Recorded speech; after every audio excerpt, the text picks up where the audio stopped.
Welcome back, listeners, to a new edition of the Academy Anonymous podcast. As always, I'm your co-host, Joseph, and I'm here with Jules. And we are running down all the new updates on the Oscar race. We've got a very fun episode today.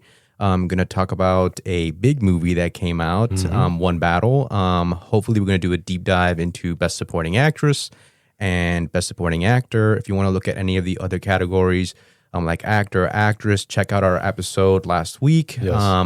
All that's up already. Some updates before we begin our discussion. Right. We have officially, all the predictions are ready on our website. If you go to our website, we have a fresh batch of all our predictions for Best Picture, Best Director, Actor, Actress, Supporting Actor, Supporting Actress, the screenplay categories, and for many of the techs. We have editing, cinematography, production design, costume design, makeup. We have sound, we have score, we have visual effects, and we have the new category, casting. Very interesting. Ooh, nice. We have our predictions for each of those categories, who's in the running, why we're predicting those 5, who's in contention. So it's a lot of fun. Make sure to visit us at our website, framesandflicker.com. And also please visit us at our Twitter, which is at Academy Anon. That's ANON, Academy Anon. And visit us at our website, Frames and Flicker. We'd love to have you, and we've got a lot of cool updates there. Yeah, and both of those, both the details for both of those are also on the cover image for our podcast, in case you want to reference that later. A lot of cool stuff going on. We are officially in the season of the New York Film Festival, which is one of the last film festivals of the fall, which could have some premieres and can have some impact on the races. It's got a handful of premieres. We've been to the New York Film Festival. We love that festival. It's freaking awesome. Great festival. I did have some question marks this year. I think we're going to dig into that hopefully next week. A lot of things going on there. Some divisive takes on House of Dynamite. Yeah. Anemone just premiered. Hopefully we're going to talk about that next week. We'll have screened it so we can do a little bit more of an informative take on where we see it in the race. Yeah. After the Hunt already premiered, I'm not sure that had the recovery that it was hoping for. Bruce Springsteen just went and performed, which was kind of fun. I don't think people were expecting that. That's cool. Yeah, so we'll dig into the New York Film Festival next week. Then let's also say... And we also have a slew of upcoming films that are coming out theatrically. So I think this week is The Smashing Machine on top of Anemone. Yes. And next week we have Kiss of the Spider Woman and Roofman. Roofman's coming out. Just a lot of films theatrically. I think the Springsteen movie's coming out the week after, I think. Yeah, so I think we got our predictions. We have them updated at just the right time. We're taking into account the reception out of those film festivals. But now every film, after it screens to a select number of press and a select number of individuals who are covering the race, now it will screen for people. And that is a challenge, a brand new challenge. And so I think let's just start digging into this episode, because we had a movie premiere that skipped the fall festivals, and you could argue was the best movie of the fall. It sort of drew a lot of the attention away from the festivals when the embargoes lifted. Toronto, People's Choice, what? Right. And PTA notoriously doesn't really like doing a lot of festivals, and so it was not a surprise that he wanted to skip the festivals here, and Warner Brothers as well, after they had a debacle the last time they tried to do that last year with Joker 2. Oh, that's right. So they're very anti-festivals as well. And it didn't need the festivals. It absolutely did not Unanimous need it, acclaim. and has sort of, I think carved out this very valid idea of, does a film need to premiere at a festival in order to make a very sizable impact? Again, I do think that everyone agrees that the best film that they've seen in the last month happens to be the one that just opened up to major theaters this past weekend. So I think that's something, worth looking at in the future. So One Battle After Another opens up.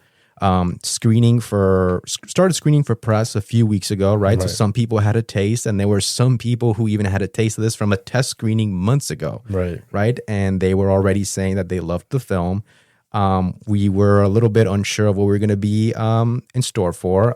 So we've had an opportunity to screen it, and we've actually been fortunate enough to screen it a couple of times, and including IMAX, which was wonderful. IMAX 70, which was really special. And if you have that opportunity, go out there and check that out. If not, just check it out, because just watching the film is special enough. I really enjoyed the film. I thought it was a really wonderful Paul Thomas Anderson film. I think it manages to be so many things at once. It's just such a singular experience, and to have it in the theater is extra special. Just a really wonderful new film from Paul Thomas Anderson, which is no surprise. At the same time, I think it pushes his artistry to a new level. What did you think? Well, first of all, we're such adamant lovers of PTA, as is most people. He's one of our heroes, full stop. We were all of around 11 years old when Magnolia changed our lives, and Magnolia is my favorite film of all time. So words can't express how much we love PTA. No surprise here that this film is an amazing accomplishment from him. And one of his best in the last few years. I certainly think it's a film that surpasses Inherent Vice and Licorice Pizza. It's kind of close for me right now with Phantom Thread, which is a film that I adore. And there's so much going on in this film, but what really stuck with me was just how politically charged it was for the kind of climate that we're living in politically, and being able to turn that into a film that's also entertaining with these very intricate action set pieces with a phenomenal cast, top to bottom. Everyone is sparkling. It's just an amazing cast with a beautiful score by Johnny Greenwood and craftsmanship, beautiful top to bottom.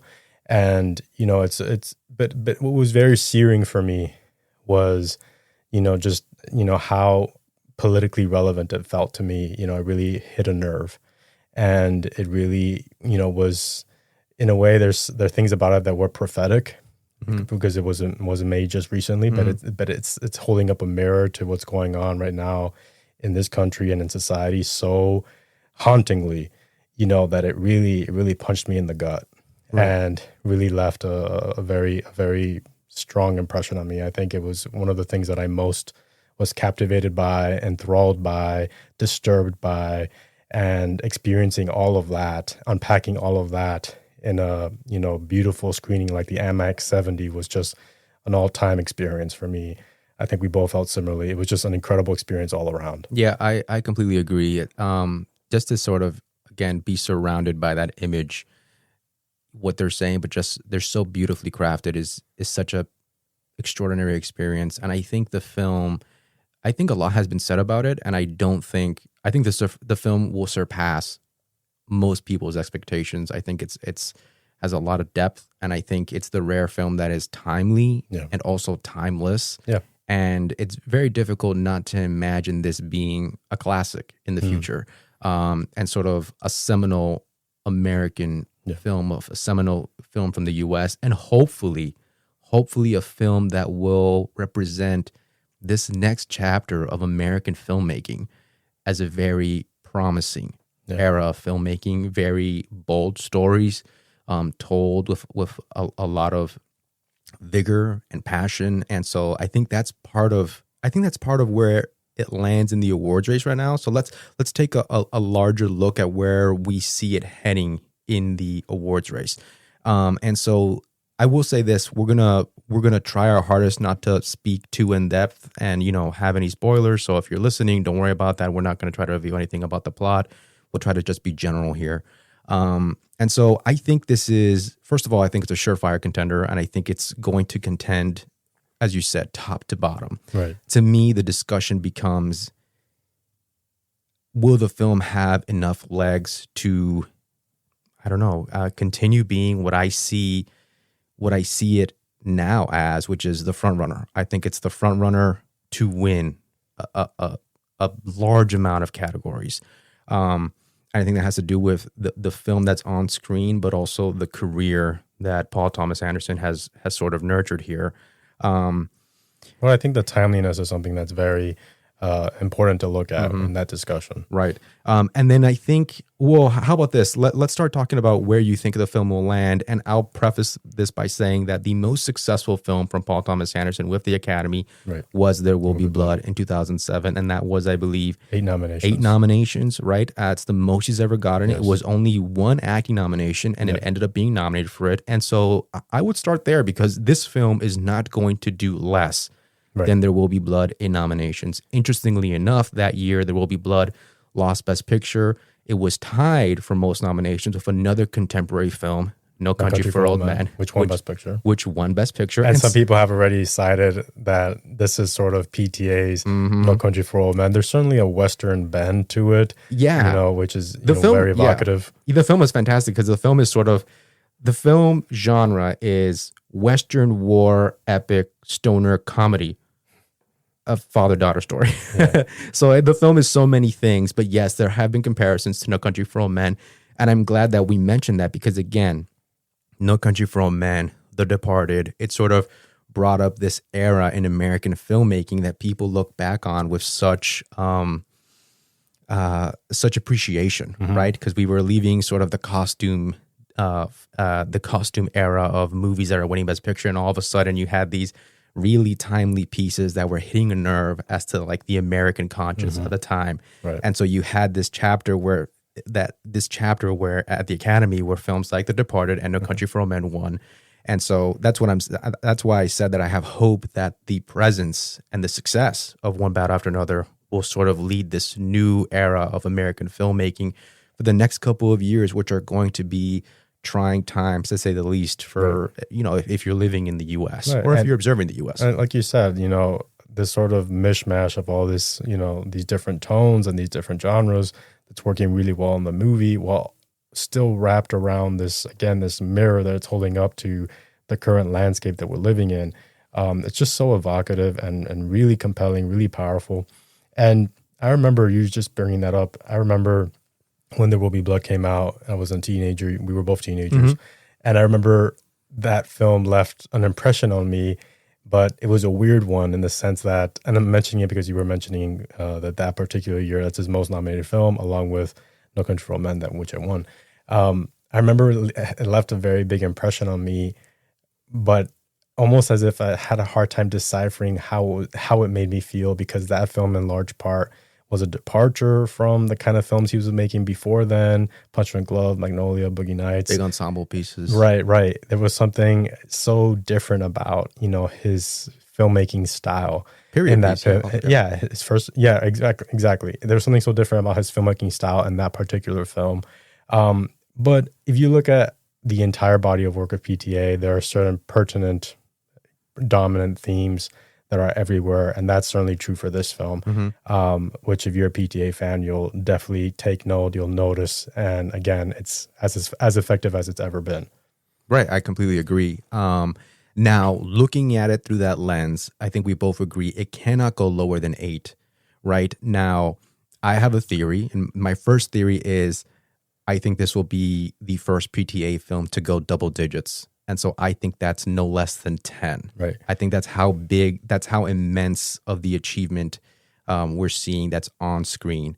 Right. When there was 8 for There Will Be Blood, there was one nomination that I don't think will cross over, right? Which is There Will Be Blood was nominated for, Best Picture, Director, Screenplay, Actor for Daniel Day-Lewis, Film Editing, Cinematography. I think all of those are certainly in play for One Battle, but I do not think that the nomination for production design is in play. Yeah, but I do think that the film will do well at the Guild for production design. It might even win its category for production design, and it's beautiful, and it's really well done. But I highly doubt that it's going to factor into that category. Exactly, it's almost too contemporary, and it's something that they tend to resist. Right. And this year in particular, there's a lot of fantasy, there's a lot of period that might muscle it out. I do think it'll end up winning its category of contemporary at the Guild, but I do not think it'll be able to make it in there. And that's true for other categories as well. The costume design in the film is very, very well done. Colleen Atwood, but first time working together, right? And I expect it to be cited at the Guild, but I fully expect the film to not be nominated for costume design. Exactly, because it's just too contemporary, and they tend to prefer more period pieces. Right. However, Colleen Atwood is having a great year because she has another surefire contender in this category for costume design, which is Kiss of the Spider-Woman, which is incredible work. Yeah. And so if Colleen Atwood, if they want to cite Colleen Atwood, it's hard to see them want to cite the contemporariness of One Battle when they've got Kiss of the Spider-Woman right there. If anything, it bolsters the reason to nominate Colleen Atwood Right. this year, but again, probably for Kiss of the Spider Woman. I Right. agree with you. The makeup of One Battle, Yes. I mean, again, it's not like overtly in your face, but it's very well done throughout. And there are moments when it's done spectacularly well. It's got a fantastic team. I don't think it'll end up getting a nomination. Could end up being a semifinalist. We never know. It depends on how crowded the category is. But there again, I don't see it picking up a nomination. Right. But so if There Will Be Blood had 8, and you and I are agreeing that it's going to lose production design, that's 7. But we quickly mentioned to each other that it'll pick up original score, which There Will Be Blood somehow missed. Right. Right. I think it was like They disqualified that disqual- year. Right? That was stupid. They disqualified it in 2007. So that's 8 comfortable nominations. Right. Well, let's start with Best Picture. That's a no-brainer. I agree with you that it's one of the front runners for the top prize. I'm not sold yet that it's the definitive winner. I think right now the way I'm seeing it is it's going to end up being a battle between One Battle After Another and Hamnet. And someone brought up an interesting take. I read it online, or I saw it online somewhere, that in a way it kind of is a weird it sort of mirrors a little bit 1998 with Saving Private Ryan and Shakespeare in Love in a weird way. Really? Someone mentioned that but in this particular case, like Chloe Zhao is the Steven Spielberg because she's already won Best Director. It's some kind of weird take like that. Oh, wow. But I think it's the last time that we saw a Shakespeare movie be nominated or a film about Shakespeare to some degree be nominated for Best Picture was 1998. I believe so. And so I see it as that ruined it for all other Shakespeare movies. And interestingly enough, Shakespeare himself, Joseph Fiennes, was not nominated for an acting award. Will Shakespeare this year be snubbed? Right. I wonder. I do wonder about that right. sometimes. But anyway, so I see Best Picture ending up to be a battle between those two films. For the win. But I do think that when we talk about Best Picture, we have to consider that, the package of One Battle After Another contemplates to some degree how well it does at the box office. And so, unfortunately, that's not something that we can completely ignore. It's all over our notes if you look at our predictions. Shameless plug. And we just got the box office receipts. Yeah, we did. And the film came out with, I think, 22 million. About 22 domestic. It did break the streak that Warner Bros. Was having, consecutive 40 million plus, releases. Debuts. It was expected. But the sort of, if you look on film Twitter, the fervor for One Battle was huge. And so you would think that might possibly translate. I mean, the film is like 96 on Metacritic. So there was a lot of hope that could translate to more box office, a better box office result than what was expected. However, It got exactly what was expected, right? Which was in the 20s, which is a good opening for Paul Thomas Anderson in general. It's just not a very strong opening when you consider that the film has a price tag of around 150 million. Yeah. Which is a very huge price tag. That's a talking point. I think Warner Brothers is, probably not as concerned because, they've had such a successful year and they've had so many successes come out this year that, defied expectations. Just look at The Conjuring a couple of weeks ago. Weapons. Weapons was huge. And of course, Sinners was huge. Superman. And so in a way that kind of, I think, relieved them some of the pressure. Exactly, from this film having to break the bank at the box office. But still, right now I don't think to me, it seems like it's a film that's not going to reach profit in a way with with what the budget was to make the film. And so that's, I think, something that unfortunately is part of its narrative. Right. That it's so critically acclaimed and so beloved by critics and by PTA fans and cinephiles. But at the box office, it's not, a juggernaut. It's not a huge hit. Right. Will it have legs? Possibly. We'll see. I mean, that's certainly the word news, of mouth helps. Right. Like, had an A cinema score. That's great. So I think that there's potential for some staying power, but there's also, I think, a strong probability that it doesn't make back its money. Yeah. Until possibly it gets nominated, in which case it can have a second win, and then maybe then it will. Right. But anyway, the point is that right now, pre-nominations, it's part of the narrative that it's a film that didn't do as well at the box office as one would hope, especially with all the acclaim that it was amassing. Right. correct? Yeah, but let's also mention that it is Paul's biggest opening, which is good. Right. And it puts it on track to at least match There Will Be Blood in Right. terms of lifetime US gross. Right. And I think, unfortunately, it's on the lower end for Leo in terms of openings. Right. Isn't it right on par with Killers of the Flower Moon? Exactly. It's right on par with Killers of the Flower Moon, which again was also kind of disappointing. It was also a $200 million budget, I believe, for Marty's film. So slightly more expensive. I think Warner Brothers has done one hell of a job promoting the film. It's got the cast all over the place, and that's got to be expensive too. But you're right. And I will say Killers of the Flower Moon ended its run at around 68 mil for the US. Right. That's sort of like where I'm seeing One Battle end. I think it's going to end around the 70, possibly 80 million range. Right. When all is said and done. Again, until possibly it gets a second win post nominations, possibly.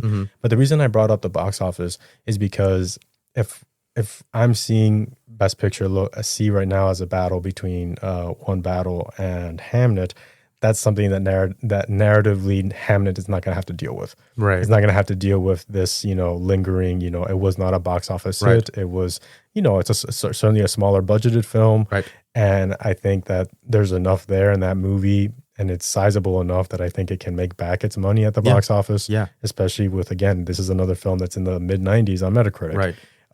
This is also a film that's very emotional, and people are going to the screening and crying their eyes out. Right. And so, in a way, I see that being a big asset to something like Hamnet that is going to be, I think, right now the film that can most give One Battle a run for its money. I think we also talked about that idea about, what kind of Academy we're going to get. Are we going to get the Academy that wants to escape? Because Hamnet is going to be that emotional escape. Or we're going to get the Academy of Honora and 4 Oscars for Sean Baker, which is, it's time to have the conversation that Honora wants us to have. Right. Are they going to say it's time to have the conversation that One Battle wants us to have? Right.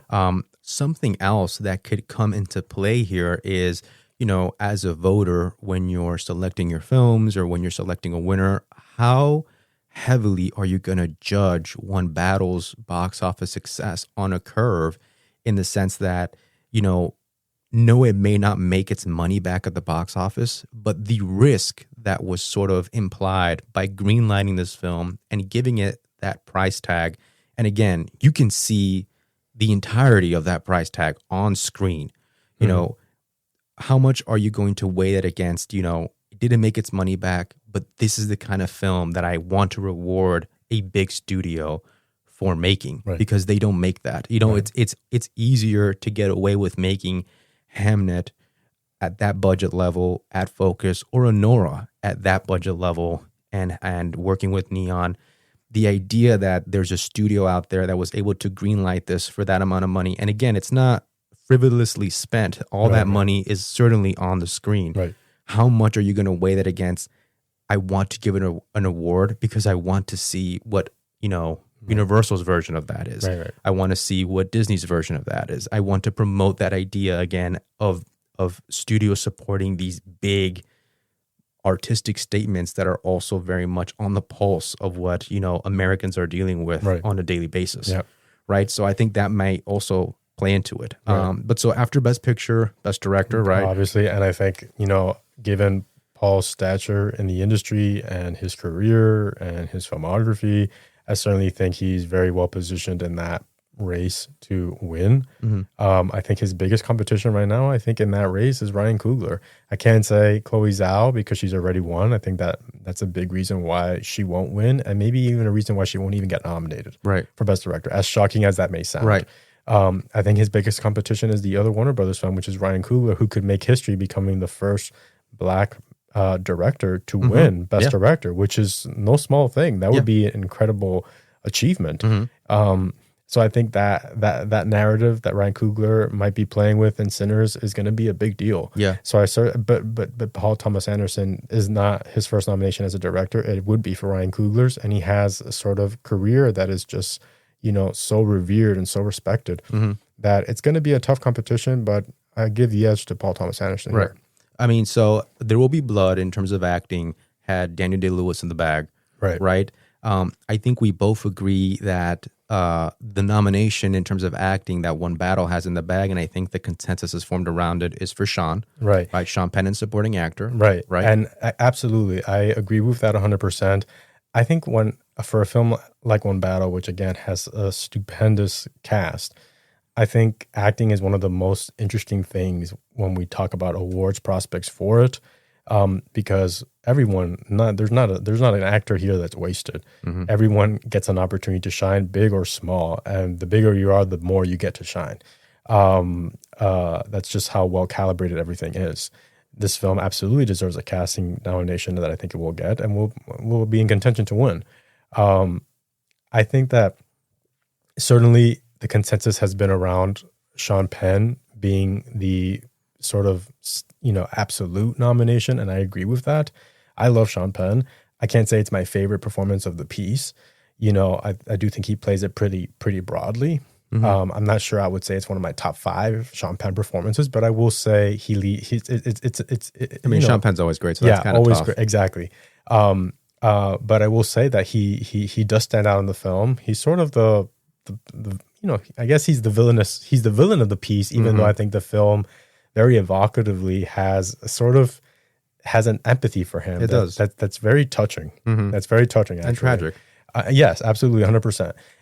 So I think he is absolutely the standout. Then I think it gets complicated. Right. But so before we head into those complications, just so that we're on the same sort of page here in terms of tracking There Will Be Blood. So the one acting nod that everyone agrees for sure is going to happen is Sean. Right. Film editing looks like a no-brainer. Right. It's a really long film, but this is the editor from Licorice Pizza. He didn't get in for Licorice Pizza. And the editing in this particular film is incredibly impressive, because for as long a film as it is, 2.5 hours, it moves at a clip. Oh my God. It moves so well. It moves so freaking fast. It moves so well. It feels like an hour and a half. It doesn't even feel like 3 hours, I have to say. So I absolutely think that that's a no-brainer nomination. Also, a lot of action going on here, a lot of intercutting, and also, several layers to the story going on. So that's going to be a factor for it. Cinematography. Yeah. It should definitely get in. Everyone knows, shot in VistaVision. Right. Watching it in a theater is such a major, massive part of the experience. So cinematography, we're in agreement, it's going to match that. Along the lines of what we were saying about pacing, I think that Johnny Greenwood's score does a lot to contribute to that pacing. Momentum, yeah. And building that momentum, and helping the film feel as, kinetic. Propulsive and kinetic as it does. And so I certainly think Johnny Greenwood will get his 3rd nomination for this film. Right. And his 2nd with Paul. Right. And it'll make up for that. Also, that snub that we're talking about from There Will Be Blood. And so forget about the production design nomination, because it's really tough for it to happen. Right. But There Will Be Blood did get a sound nomination. Right. And I think we're both on the same page here, thinking that One Battle is an easy one. That's an easy one for it to pick up. I certainly think that it will get nominated for sound. I'm not sure right now that I'm ready to place it in the top 2 for sound. So because it's on the lower end of the category, I think there's always a possibility they could get snubbed from sound. But right now, I see it well positioned to get that category. I think it's like a number 4, number 5 right now. Right. And so then I'm pretty sure I mentioned, but certainly Paul in adapted screenplay, and this is certainly an adapted screenplay, very much like There Will Be Blood. It's using the source material, making it its own, but it's credited in the credits. If you haven't seen it, it is credited in part to Vineland from Pension. And I will say there's a poetry to, whatever happens in Best Director, that Paul, I think, is definitively going to win the screenplay category. Whatever happens with the box office, whatever happens in the Best Director category, I think that screenplay category is his. And there's a poetry to that, because as he's one of our greatest cinematic storytellers and screenwriters, and to have him, his first nomination was as a screenwriter for Boogie Nights. Right. And so, to have that be one of his first Oscars, I think there's such a beautiful poetry to that. I completely agree. And so that's the 8. I think 9 is a very easy one. That's casting, right? That's like, I think, a foregone thing. Well, interestingly enough, she's actually never been cited by the casting association. Casting society. Even though she's such an integral part to Paul Thomas Anderson's films and building those incredible ensembles. And again, because the ensembles are firing on all cylinders in this particular film, I just can't see her not getting mentioned in that category. Also, the eclecticness of the cast, right? And the diversity of the cast. You had to make new discoveries. You had Chase as a discovery here. So it's almost like it has a little bit of all the great casting. Like, we need someone to lead it. We need a discovery. We need someone to sort of give us a different lingo when we need it. Right. We also need someone to just like really be to really shine in 2 minutes. I know the perfect actor for that. So I definitely think that's going to happen. And that's 9, right? My opinion is, if any Paul Thomas Anderson film is going to go double digits, this would be the one, because it is such a massive price tag and it's in a massive canvas on screen. I have this idea that I don't think it can go lower than Once Upon a Time in Hollywood. Right. I think, as these filmmakers age, they just, as you said, grow in stature and grow in respect and esteem and just fanaticism amongst moviegoers, but people in the industry. And so I do think that I can't see this going less than 10 when Once Upon a Time in Hollywood went with 10, right? And so we're left to sort of cherry pick what could be that 10th nomination. And it seems to me that we both agree it should be an acting nomination. The easiest place to get that 10. I agree. I think the film gets at least 10. I'm not 100% sure yet if I like 10 as the number. In a way, it kind of mimics a little bit Killers of the Flower Moon, which kind of underperformed at the box office, despite being unanimously praised by critics. So I kind of like an interesting symmetry that's going there, and also PTA was involved in the script of Killers. Yes, but during the press tour, he talked about it a bit, which was interesting. Oh wow, yeah. And so I kind of like 10 as a number right now. But you're right, the easiest category to fill that slot is another acting nomination. And so who do you think has the edge there? All right, well, like I said, and we'll deep dive into possibly, the richest categories that it has for acting, which is supporting actor and supporting actress. But if you had to maybe pick one that you're kind of leaning towards right now for that 10th nomination, the person or the category? Both. Okay, I would say that considering thematically what the film is about, I think it's hard for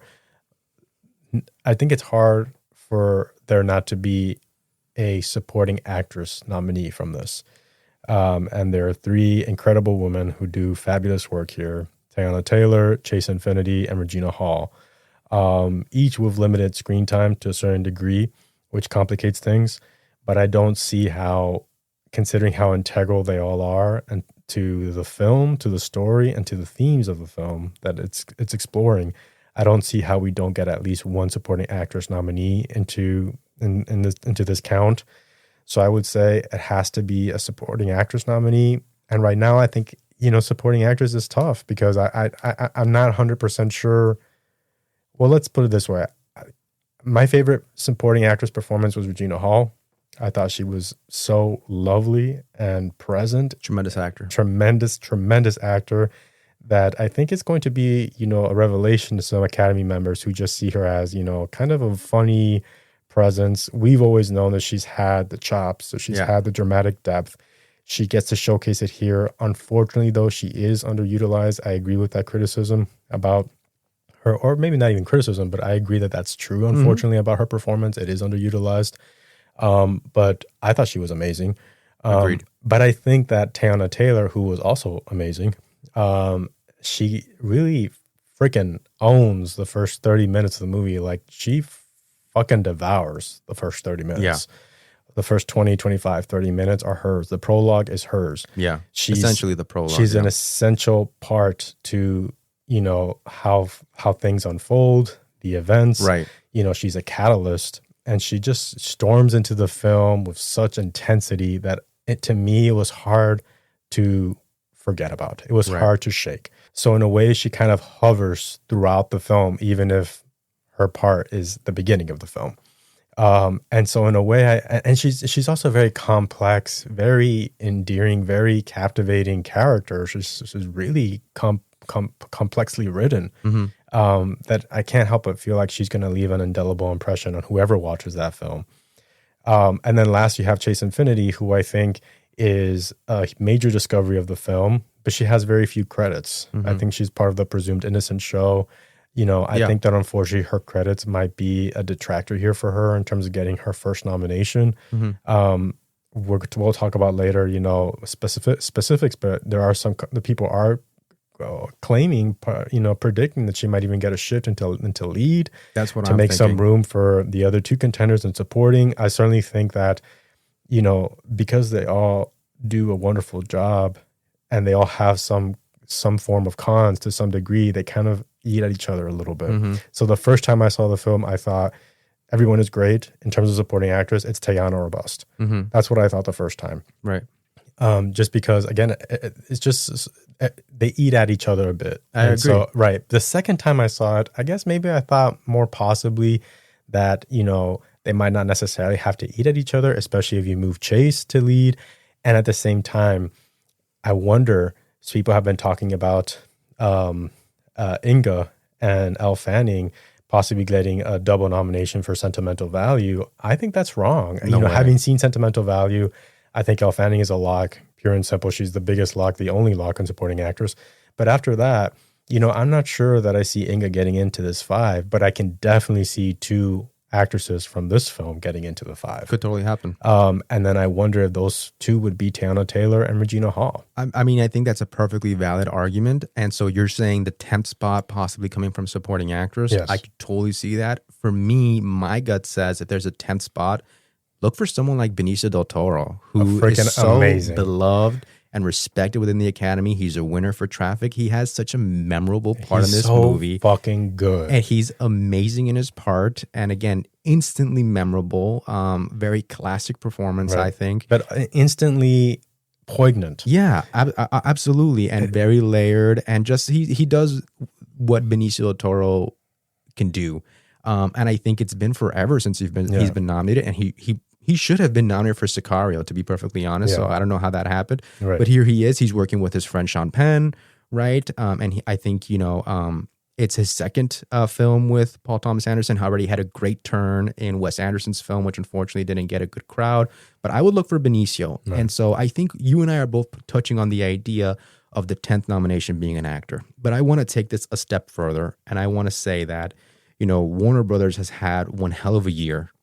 And so congratulations to them. I gave them a lot of flack, but they've had a hell of a year, a lot of great populist films, and now just a fantastic art film, independent film, auteur film. It's really wonderful to see. I think they're in the position this year. My gut says they're in the position this year, the enviable position, to have both the Barbie and the Oppenheimer. And so I think that One Battle, which I will refer to as OPA, because I like that. I like that. Some people like One Battle. I like OPA. I like One Battle. Okay, so OPA, I think, has the This is a Greek film, OPA. has the canvas of Oppenheimer, and like Oppenheimer, represents what the industry, what major $1 million filmmaking can do, both artistically, creatively, but also thematically, socially, politically. So I think that that's where One Battle could possibly sit. And Sinners, I think, is the Barbie in terms of just this blockbuster that has so much depth and so many layers and is so meaningful to the industry. Again, so meaningful to artists and meaningful to the future of storytelling. And just, Ryan Coogler is going to carry this torch of what filmmaking can be for the next 20, 25 years, more than that. And so I think they're in the coveted position of this year. They're not going to lose out to the Oppenheimer. They have the Oppenheimer. If the Oppenheimer loses to the Barbie, then they have the Barbie, which is Sinners. With the one caveat being that those 2 are blockbusters, I guess. And then in this particular case, the blockbuster would be Sinners, and One Battle would not be a blockbuster. Right. I think that is also worth mentioning. But that's the way I'm seeing it. The other thing I'll say is, when I look at Oppenheimer and it breaks the 10 nominations and it's Chris's most nominated film, I think 10 obviously would be PTA's most nominated film, but I do wonder if it can go further than 10. And so we did have the benefit of seeing it twice. If you speak to anyone about the film afterward, one thing is going to become instantly noticeable. People love different performances. Some people love Leo in it. Some people love Sean. Some people love Benicio. Some people love Regina. Some people love Teyana Taylor. Some people love Chase. They're all brilliant. And the film gives them each material. And they exceed and excel what they're given. And I think it's also boldly cast, right? Where you have Sean Penn doing such a memorable Sean Penn movie that, I think harks back to very early young Sean Penn when he's a teenager, right? But at the same time, you have Regina Hall. I told you this.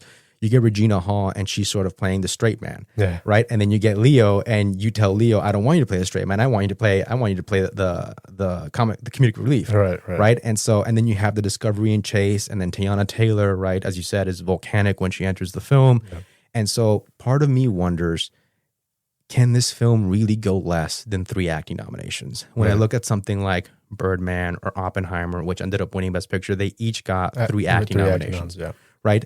And one of them is at least a veteran, right? Downey Jr. was a veteran. They were able to bring in Emily Blunt and Cillian Murphy for Oppenheimer. Edward Norton was a veteran, able to bring in Michael Keaton and Emma Stone for the first time. And so I think my gut says there's a minimum here of 3 acting nods. Right. I agree 100%. I do. And I think smart people are sort of picking up on the idea that it might be Leo, right? Because Leo tends to get in whenever his screenplay gets in. And people are definitely pegging it. Because Killers of the Flower Moon, he got snubbed for, right? And we're sort of saying, maybe they're going to nominate Leo this time. You and I discussed it because they snubbed him for Killers, right? And certainly in Killers, he got a very unflattering role, and I think that hurt. I think he's fantastic in Killers of the Flower Moon. I love him in Killers of the Flower Moon. Wonderful in that. I think it's one of his top performances. Totally agree. I will say that, you know, the stat that you're bringing up about Leo has never missed when his film has been nominated for screenplay. His screenplay. I mean, Titanic, again, not a screenplay nominee, not a Leo nominee. Right. I think he's great in Titanic too. I think he's awesome in Titanic. But, you know, prior to you mentioning that, my gut was that I could see Leo actually surprisingly missing for this movie. Because I think that some voters, and again, I don't agree with this personally, but I think some voters would see the performance and see, so, you know, how comic relief laden it is. Right. And sort of punish him in a way, kind of say, well, you know what, I feel like I saw a version of that in Once Upon a Time in Hollywood. Which you got nominated for. So I don't feel like I don't feel like you're bringing something new to the table, and maybe I don't need to nominate you. I mean, you're going to be here again anyway. The urgency. Right. You know, Killers proved that he could can have a Best Picture nominee and not have him included. So I did think that originally. Now that you mentioned that stat, I'm questioning. Because I mean, also with Killers of the Flower Moon, you go to Leo at possibly his most unlikable, right? Which is why he's fantastic in it. To Leo at his most lovable, right? Which is Leo and Oba, which really helps. But I do wonder if there could be a nomination for him as that third nomination. As sort of we'll nominate him, and it'll be for both works in a Paul Thomas Anderson film, potentially, because again, the whole Killers rumor or whatever. So we sort of screwed him for the last PTA film that wasn't credited, and so maybe now they'll include him. But I also think you're right. Like, at a certain point, Leo is just a master and masterful at getting these films made, so that if we nominate Leo for every time he makes an extraordinary film, we're going to nominate Leo every time he makes a new film, because Leo's not going to waste his time on a film that isn't extraordinary. You know what I mean? So maybe you're right. Maybe that will become a factor. But I do think in my gut that we're looking at a minimum of 3 acting nominations. And so they could double up in any of those categories.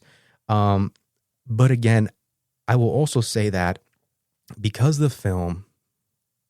all the actors are in the right place at the right time. Sean hasn't been nominated since his win for Milk. Benicio hasn't been nominated since 21 Grams. Crazy. Regina Hall has never gotten her flowers and is being seen in a new light, which is great. Teyana Taylor, you know, fulfills all the promise that she showed from 2022. 2023, 1001. 2023 and 1001, right? And Chase is the new discovery. Because they're all sort of in the right place, I do wonder, I mentioned this on Twitter and I stick by it, if the year is possibly empty enough in terms of projects, movies that voters are passionate about. If the film can tie the record for 5 acting nominations or possibly even exceed it. And so the last film to get 5 acting nominations was Network, right? And that was from UA, United Artists, right? And it won a bunch of those categories, even famously Best Supporting Actress. Faye Dunaway won, Peter Finch. Before that, you had, I think that was 1976, you had Godfather Part 2, 1974, bunch of nominations, win for Robert De Niro, Al Pacino went lead, Strasberg, and so Talia Shire. And so I do wonder if this film, everyone does not agree on who their favorites are. Everyone agrees that everyone is spectacular, but no one agrees on their favorite. which is an interesting thing to see. And so I do wonder if there's going to be enough passion out there for all of them to potentially get in. And I think this is why I bring up the Chase thing, is because I think Chase is what hurts the most in supporting actress, because internal competition between 2 is one thing. Internal competition between 3 is a killer. Right. And I do think that Best Actress is absolutely dead as a category. It's empty-ish. It's so not good. Yeah. I think this year. And It's it's not a that dearth, yeah. and it's not that turns aren't bad. It's just the timing is off. Yeah. So Emma Stone is fantastic in Begonia, but the timing is off. Right. Jennifer Lawrence is fantastic in Die My Love, Right. but the timing is off. And either of those films competing with Amanda Seyfried as she comes out, Rose Byrne, who's definitely coming out, the timing is off. Right. And so I definitely think that if you move Chase into Best Actress, you have room to double up in those other categories. And I do think that Chase is so memorable enough that she could make it into Best Actress. I absolutely believe that. You'll be surprised how many people I've spoken to who say Chase has the moment of the movie, right? And we'll let you decide that when you watch it. But so I do wonder if the film can tie the 5, right? And maybe you leave off Chase because she's still too new. She's brilliant, but she's still too new, and she shows such tremendous promise. Or do you break it? Because again, I do think there's going to be an element here where if I have to consider movies, like Jay Kelly or Frankenstein, which aren't maybe my favorite acting movies, if I'm just going to go ahead and want to put the movie that I love the most, One Battle, as high as possible. Right. I think that's an interesting theory, and we've talked about it, but I also feel like it could just as easily do the opposite, which is because there's not consensus enough that one nominee or one contender doesn't amass the votes needed to make it into that category. Right. Because it's too splintered. Yeah. And I think that could, as you're saying that could help. It could hurt.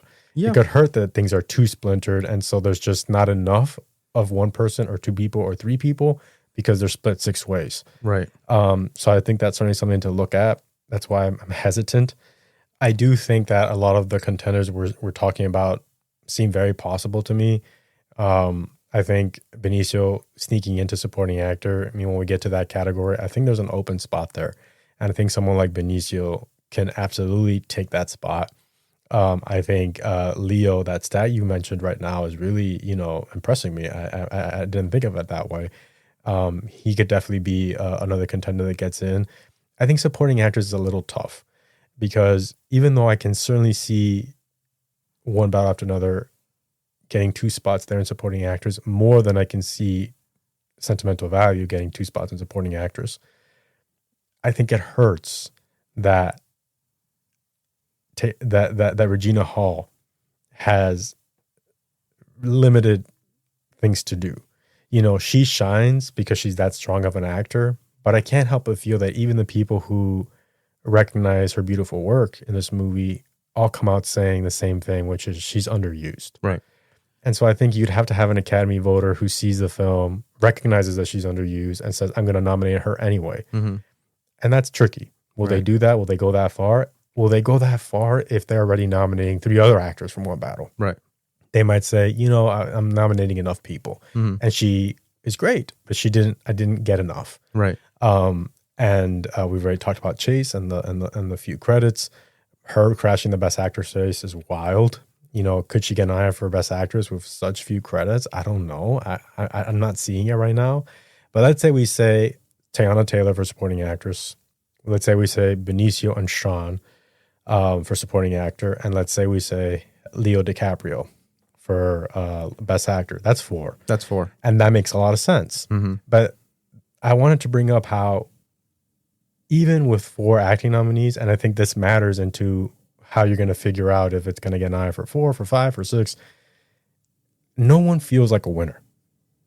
And none of those 4, and you want to put Regina Hall, put her in. And if you want to put Chase Infinity, put her in. Nobody feels like a winner. Mm-hmm. Part of that is the characters they're playing. Mm-hmm. So, for example, Sean Penn's character, he's one of our greatest, and he does great work. I don't see that winning ever, especially not over something that's sort of tailor-made to win, like Stellan Skarsgård. Right. Leo DiCaprio, I don't see him winning a second Oscar for that. Unfortunately, I just don't see it. Right. Chase Infinity, if she were to get into Best Actress, I don't see her winning for Best Actress because she has too few credits. Right. And then Supporting Actress, Regina Hall, again, she has too little to win. So she can't win Supporting Actress. Then you go to Tiana Taylor. And Tiana Taylor is really interesting because she has a very complexly written character. She has a prickly character. Mm-hmm. And so if you see the film, she really kind of runs the gamut of, these kind of psychological spaces that are, part enigma, part, fascinating, part frustrating, part surprising, but none of it feels like the kind of package that's enough for them, for the Academy, what they typically award in that category. There's some controversial things about her character that I'm not sure exactly yet how the Academy is going to perceive it. So I don't think Tiana Taylor can win for that either. So then we're talking about a movie getting 4 nominations, getting 5 nominations, getting, as you're saying, 6 nominations, breaking the record, right, with no winner. And so I think that does a lot to sort of break that theory, in my opinion. I think that's a fantastic point, and I absolutely love that point. And I think it certainly, should make someone who's predicting think about it. But I will say that was the case for Network, which won a bunch, right? Won a bunch of Oscars off those nominations. It was the case for Godfather 2. Robert De Niro won, right? Supporting actor. But as a caveat, I will also mention the 2 previous titles. Bonnie and Clyde is there also, and it also won. But there are 2 titles that are on that history-making 5 acting nominations that didn't win a single one. And that included Tom Jones, where Albert Finney, the great Albert Finney, never won an Oscar, nominated for lead actor that year. Such a wonderful, wonderful actor, Albert Finney. But so Tom Jones nominated 2 supporting actresses, 2 supporting actors. Actor doesn't win any. And then Paid in Place, which is probably a little bit more divisive. Lana Turner, I believe, nominated there. Nominated for actress, 2 supporting actors, 2 supporting actresses, and loses it. So it is not completely unheard of tying that record for 5 and failing to win. Right, but maybe you're right, and those are very impressive stats. Certainly, that's the 50s though. In the 70s, exactly. As I'm saying, that's what I'm saying. I feel like in more modern day, the chances of that happening, I think, are less. Absolutely. And I also want to bring up another point, that if we're talking about this film capitalizing on so many acting nominations, then you also have to talk about Warner Brothers' other film, which people perceive as being a film that's also contending for acting nominations. If you look at Gold Derby, that's all over the place. Mm-hmm. So you do have Michael B. Jordan for Sinners, you got Wunmi Mosaku for Sinners, you got Delroy Lindo for Sinners, people want Miles Canton for Sinners. And so what I'm trying to say with all that is that it's very unlikely that Warner Bros. Will have 2 films vying for acting awards. 2 acting behemoths. Exactly. Typically, if you look at their history, when they do have 2 films in play, one of them is their sort of big budget epic that gets a lot of tech nominations, and then another vehicle is their acting vehicle. Right. And that's the film that gets the acting nomination. Yeah, absolutely. The last time that Warner Brothers was able to double up in a category and have them be from 2 different movies, so not 2 nominees and supporting actor, for example, from the same movie, but 2 nominees and supporting actor from 2 different Warner Brothers films. The last time that happened was, I believe, 1968, when they had 2 big awards players in Bonnie and Clyde and Cool Hand Luke. 2 classics. 2 classic films.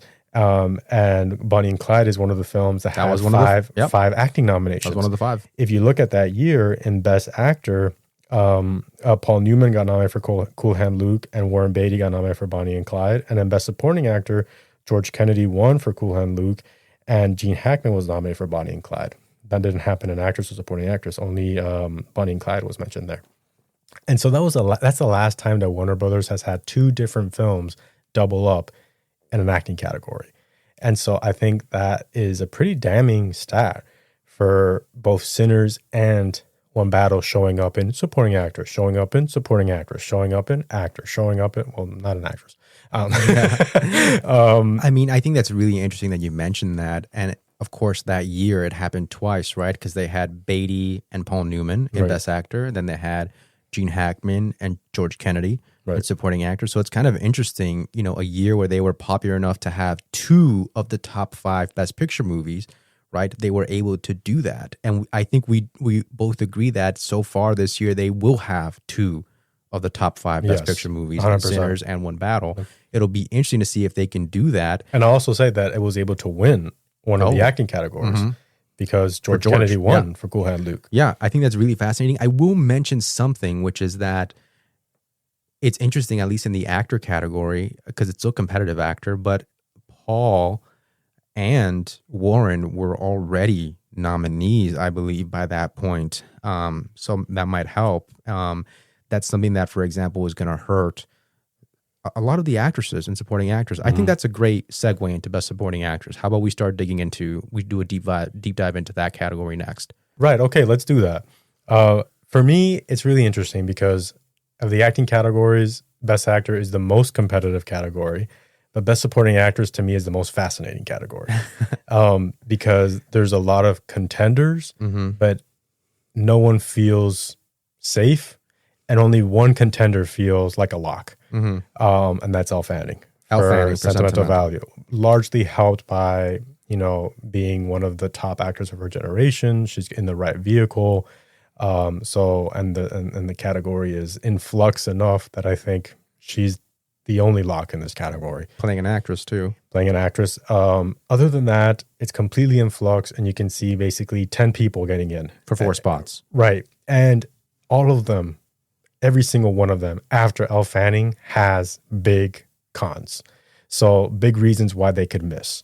Yeah. Talking about the Warner Brothers actresses, again, Teyana Taylor, to me, in my opinion, would seem like the pick from Warner Brothers. I mean, from One Battle After Another. Again, it's just a very attention-calling part. It's a very complex part, and she dominates that first, the prologue. I said that she's essentially, and I don't think this is much of a spoiler, but she's essentially the lead for the first 25 minutes. Yeah. It's just the kind of performance is just speeding through, super, volatile. And there's a party that wonders how much can we go, with this character that they're flying at, 100 miles per hour, and then eventually, of course, it crashes. Right. And so, but then you have, as we were saying, Regina Hall, underutilized. Could 2 of them make it in? That's possible. Chase Infinity, what's going to happen there? And let's bring up, we were mentioning the statistic of the Warner Brothers. We have yet another Warner Brothers contender in this specific acting category in Amy Madigan for Weapons, another Warner Brothers film that did well. And so if you're following this logic that we're saying that Warner Brothers shouldn't get in, they shouldn't get more than one movie into supporting actors. So again, Regina Hall, Teyana Taylor, okay, that still makes sense. Teyana Taylor, Amy Madigan, okay, that's not what they do. That doesn't happen. Common. It doesn't happen. It's not common. Regina Hall and Amy Madigan, again, not common. Those are 2 different movies. Regina Hall and Wuni Mosaku, 2 different Warner Brothers films. Again, the last time that happened was 1968. So you're saying that it's easier for like a studio, even like someone like Warner Brothers, typically to double up in nominations when they both come from the same movie. Right, exactly. Right. And so we have another Warner Brothers contender that everyone is completely high on, which is Amy Madigan, who leaves a big impression in Weapons. I mean, we were very surprised post Weapons that was Amy Madigan. She really commands the screen in that film, and she has probably the toughest job of really being able to pull off that character. Right. And she pulls it off. But Weapons is not the kind of film, nor is it the kind of character, nor is it the kind of performance that gets nominated. Yeah, exactly. I think for any Oscars. Yeah, Weapons to me reads exactly like A Quiet Place from 2018, where it could be nominated for a SAG, it could be nominated for a PGA, a Writers Guild Award, and still end up with a goose egg on Oscar nomination morning. Right. It's just that's the nature of the film. Right. And so it does not help Amy Madigan, the fact that she's in that particular film. Right. And also that she's by herself. Yeah. That she could potentially get in by herself as opposed to Wunmi Mosaku, who can get in with Sinners. Right. And any of the One Battle actresses that can get in with their movie. She's by herself. And so I think that's a big detriment. And so it's a really interesting case. If it were to happen, it'd be kind of cool because it's so outside of what they nominate. but there's a lot going against the nomination for that. No. I'll say one of the biggest things that's going for Yeah. that nomination is that this category, and we've talked about this before in previous episodes, all the acting categories should have at least one veteran in the category. And by veteran, we mean an actor who's been there before and has been nominated before. Supporting actress only has one log, and she happens to not be a veteran. That's Elle Fanning. Also, if you look at supporting actress, the pool of contenders that we have for veterans to occupy that quote unquote veteran spot are limited options. And again, all of them with handicaps. Yes. And so we've talked about Amy Madigan. Right. We'll talk about now, for example. Well, I will say before we leave Amy Madigan, so you're saying that Warner Brothers is going to campaign Regina Hall, Teyana Taylor, Chase Infinity, Amy Madigan, Wunmi Mosaku, and potentially Haley Steinfeld. That's 6 supporting actresses. Right. Huge. Right.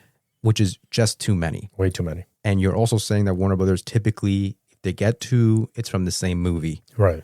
Now, I know that it's not unheard of. And then when they have 2 films, or even 3 films, when they have two films in contention, one is their acting movie. Right. The other one is decidedly not their acting movie. I know that it's not unheard of for 3 performances to get in from the same movie in the same category. And so you look at something like, for example, Godfather Part 2, where you had 3 supporting actors, right? All About Eve, I believe, had 3 supporting actresses. So it's not unheard of to get all 3 one battle girls in and put Chase, Regina, and Teyana.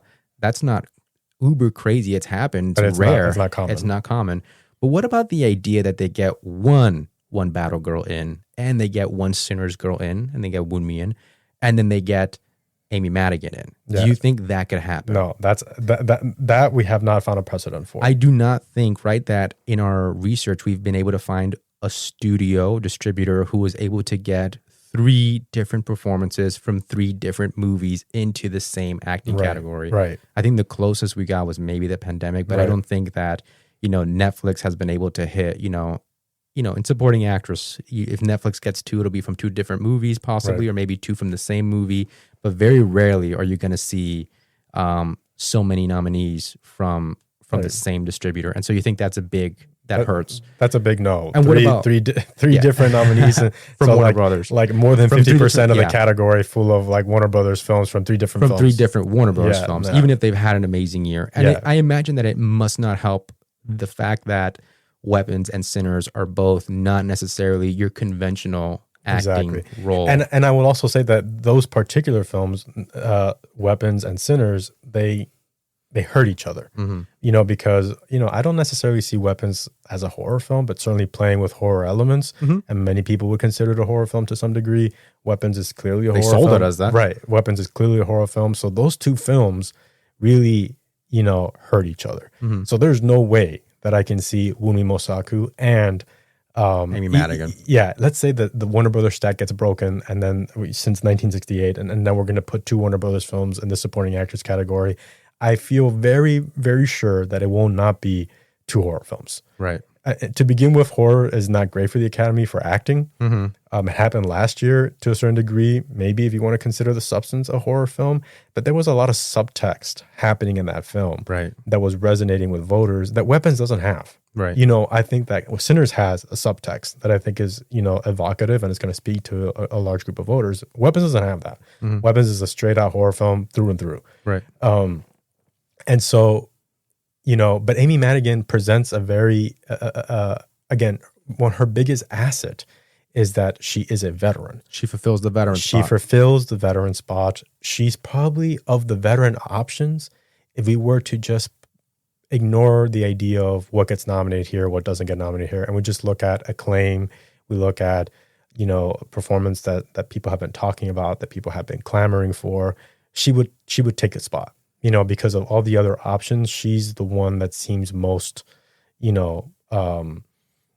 possible if we're taking into account what people think and what people praise. Everyone else has handicaps, I think, bigger handicaps. Well, so who are some of those other veterans who are trying to angle for that spot? Right. So I think a big one that you and I have, caught, we've talked about it in a previous podcast, is Emily Blunt in The Smashing Machine.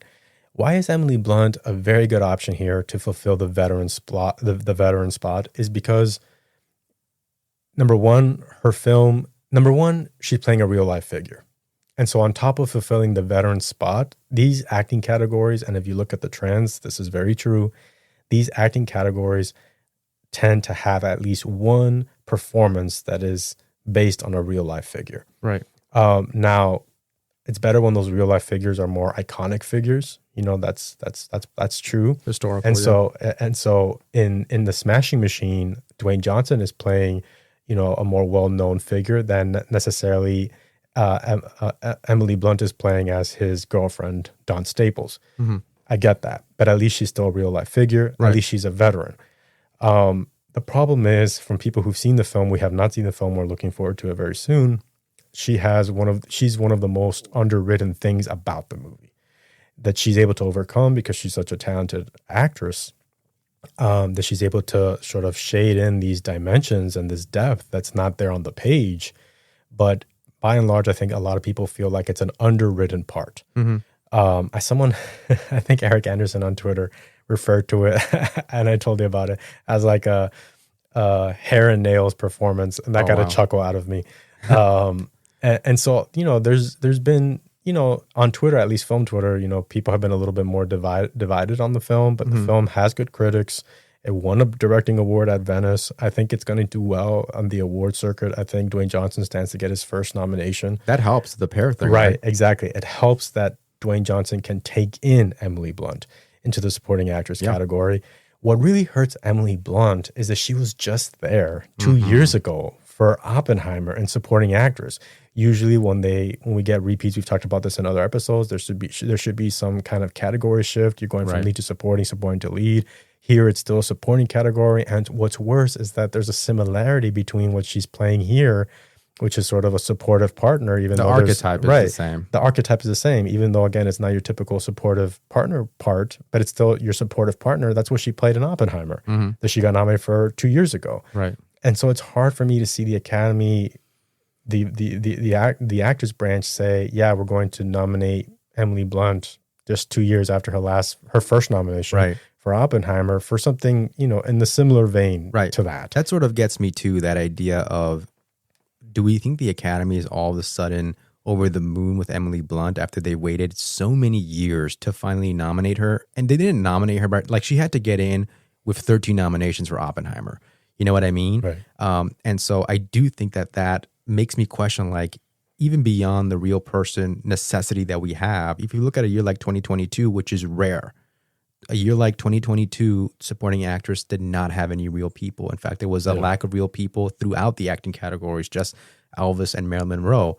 But so I do wonder, like, can the Academy go from snubbing Emily Blunt like for 12 years and to nominating her with 1 year in between? Right. That's a big question for me. But I also say that might be something that's going in her favor, because I think most people were very felt the same way, that Emily Blunt receiving her first nomination for an Oppenheimer is strange, you know, because she's a very talented actor and because she's been in very good projects where she's deserved recognition. And so the fact that Oppenheimer was her first nomination, that feels late.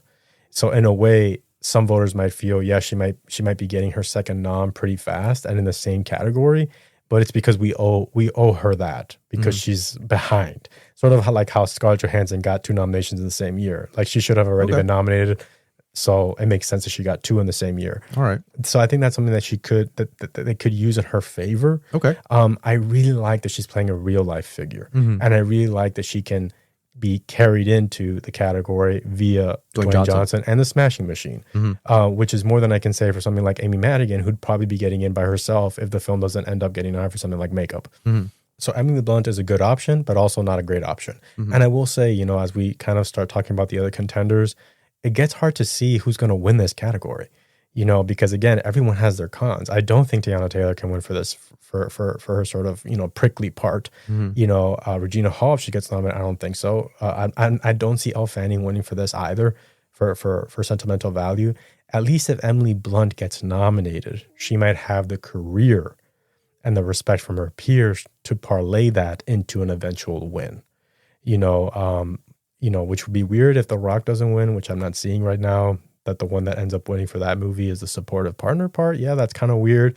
But she has the career that I think some voters would say, well, listen, I don't know who who to position here for a win. So it's going to be Emily Blunt because of her career. I understand. That helps. Another person is Glenn Close. For the veteran spot. Right, for the veteran spot. It's Glenn Close for Wake Up Dead Man, which got very, very good reviews out of TIFF. But the Knives Out franchise has never been nominated for an acting award, despite having stellar casts. Always. Hasn't even been nominated for a SAG Ensemble. And so there's a part of me that I think voters see the Knives Out franchise as just not an acting player. Maybe because they're so stacked with actors, so it's hard to rally around one. Or maybe, again, I don't know exactly what it is. Maybe no one can stand out too much. I don't know exactly what it is, but it's very true that no Knives Out film ever transcends just the screenplay nomination. I was going to say that maybe it's that they lack the pedigree of such a celebrated actor amongst the ensemble like Glenn Close is.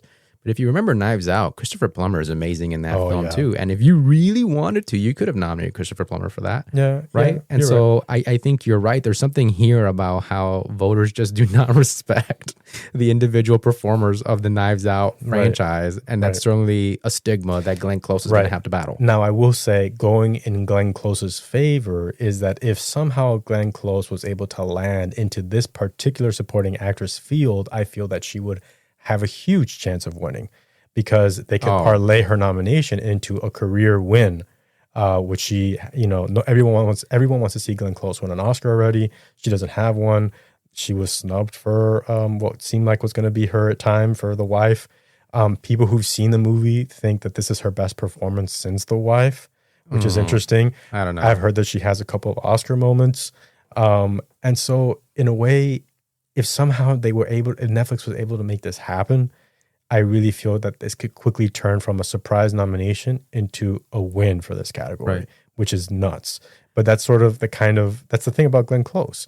If you put her into a category having, 8 nominations without a win, people are going to want to see her win. And if you don't have anyone in this category that you see as someone that, is a definite winner, she's absolutely going to be catapulted to number one. We had also sort of mentioned this idea where Netflix is pretty good in this category. Netflix, supporting actors. Since Netflix has gotten into the Oscar race in 2017 with Mudbound, they have only missed Best Supporting Actress once. And they missed it in 2022. The same year that we're saying the last time there was no real life figure in one of the acting categories. That's also true. But I will say 2022, it's interesting that we're referencing it because it could be prescient because that year that they did not get a supporting actress in, they were campaigning Janelle Monáe. For another Knives Out movie. And Janelle Monáe was, you could argue, due because she was already in Moonlight and she was in Hidden Figures and she's excellent in Glass Onion, right? And they still did not manage to get her in. And so it was the only year Netflix didn't get a supporting actress in. That's the only year that Netflix has missed. And that's crazy if you think about it. Yeah. That's really going for Glenn because I don't think Netflix has another supporting actress here really. Well, they potentially do. They potentially have someone and we'll get to her. Well, I will say this about Glenn too, and we talked about it also, is I like just not a veteran nominee, but a veteran actor in this race. And so if you look at Amy Madigan and Glenn Close and the amount of years they have in this industry and the variety and diversity of their work, I think supporting actress, they like to have that. They like to have the Isabella Rossellini and the Jamie Lee Curtises, Angela Bassett's, actors who've been there for so many years and have been in so many different kinds of parts. And then Glenn Close sort of fills that need also, right? 100%. And in a way, it's a tough call between a Knives Out film that's never been embraced for acting and a horror film that would typically never get embraced in an awards category. Interesting, yeah. And then I think the last veteran that we have to talk about is Ariana Grande for Wicked. And it's crazy to think of Ariana Grande as a veteran because she got her first nomination for a very limited filmography last year for Wicked. I think a lot of people expect her to repeat. But if you look at statistically, both her and Cynthia Erivo, they're battling history here. There's a big historical problem here. The last time that an actor was able to have back-to-back nominations from one year to the next, playing the same character, was Bing Crosby. Yeah. Going My Way. The Going 40s. My Way in 1945, and he won for lead actor. He was nominated the following year for a different film called The Bells of St. Mary, Bells of St. Mary. where he played the same character, 1946. Right. So it's not technically, I don't think it's a sequel to the film, but he's playing the same character in both films. He got nominated, but that's the only time it has ever happened. We're talking about 1945 and 1946, folks. I mean, you certainly have had moments. You certainly have had in the past actors who are playing the same character get nominated more than once. right. You know, you think of Al Pacino and The Godfather. Corleone. Right. He got nominated for Godfather Part 1 and Godfather Part 2, but it wasn't back to back. No. He had a Serpico nomination in between, and there was also a category shift. I think he was going from supporting to lead for The Godfather. You also had Cate Blanchett, who was able to be nominated as Elizabeth for Elizabeth in 1998. And then again, several years later in 2007, I believe. Almost a decade. Right, for Elizabeth the Golden Age. So it never happens back to back. The only time it's happened is 1946. And if it were to happen, I have a hard time picturing right now that it would be Ariana Grande, who just doesn't have the filmography yet, you know, to sort of, I think, merit breaking history. I mean, I agree with you. I don't know how much of a filmography Bing Crosby had when it happened. So that's an interesting point. But I will say that year, and we referenced this on our episode on Best Actress. If you want to check it out, you can just go to the previous episode before this. But you know, what's sort of interesting is that year when Bing Crosby, when he goes back to back those years, when he wins for Going My Way, he's also competing against his co-star and lead actor, right, who ended up winning supporting actor that year. And it's the only time in Oscar history where one performance is nominated as both supporting and lead. Yeah. And so after that, they said, yeah, we should probably make a rule that we can't have Daniel Kaluuya nominated as lead for Judas and the Black Messiah and supporting for Judas and the Black Messiah. Right. And so like, it was a weird time in general. Right. You know, the last time that history broke. I do think that some people see Wicked as an entity. So in a way that kind of, I think they explain the possible, you know, history breaking thing as, you know, it makes sense because Wicked is an entity that's just split in two. But the point is that it doesn't happen back to back. And if you look at the amount of actors that even get nominated back to back, Coleman Domingo did it last year with Sing Sing. Right. I think it's a very... Chalamet's going to try to do it this year. Right. Chalamet's going to try to do it this year. It's a very small group that they sort of, you know, for lack of a better word, allow to get nominated back to back. Right. You know, and I think your filmography and your presence in the film industry has a lot to do with whether they want to do that or not. We mentioned this in the Best Actress episode also, that historically, we actually have had 3 performers go back to back in nominations. Right. From 2009 to 2010, when Jeff Bridges, Colin Firth, and Jeremy Renner were all nominated back to back. But interestingly, they never it was never strictly for the same categories. And so if you have Chalamet, Cynthia, and Ariana get in, not only do they go back to back, they go back to back in the exact same categories, no category shift. So I don't think that has happened. Right. And I also say that in the example you're bringing up, they're not playing the same character. Yes. And it's not the same franchise. Yes. They're different films. Yes. You know, I think, you know, a big handicap here that we're talking about is that it is the same character and that it is the same film. I kind of look at it like, remember Ian McKellen for Fellowship of the Ring? He was never really able to be nominated after that for either Two Towers or Return of the King. In fact, none of the Lord of the Rings actors were able to do that. And I think that touches upon another factor here for Ariana Grande, which is not unlike the weapons thing, which is going to be an interesting headline if any of this gets any traction.